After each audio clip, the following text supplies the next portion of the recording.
Did the 2026 World Cup accidentally make football's record book unfair? Every time a modern superstar stepped onto the pitch, it felt like history was rewritten. Every goal, every clean sheet, every single appearance seemed to shatter another all-time record. Now when we compare World Cup legends, we use one single record book. But the question arises, is it actually fair to judge a player from 1958 by the exact same standards as a player in 2026?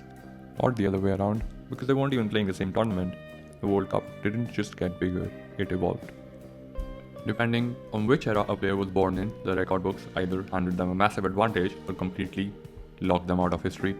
But let's see what is the objective truth behind the numbers. The biggest driver behind today's record-breaking streaks is sheer match volume. In the early days, reaching a World Cup final required playing just 4 to 6 matches. By turn of the century, that number rose to 7. Now with the expanded 48-team format, a team making the final 4 must play a grueling 8 matches.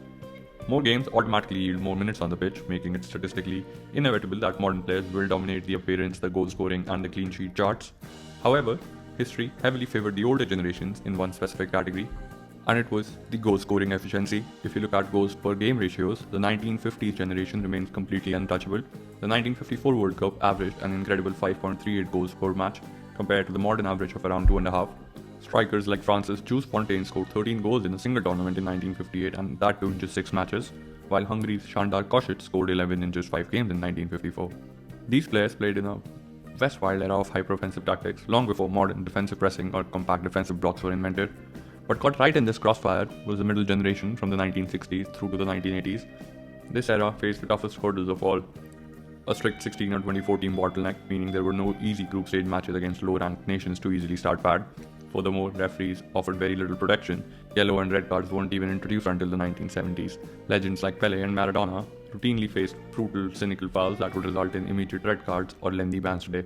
They played fewer games under harsher physical constraints against fiercely intense opposition.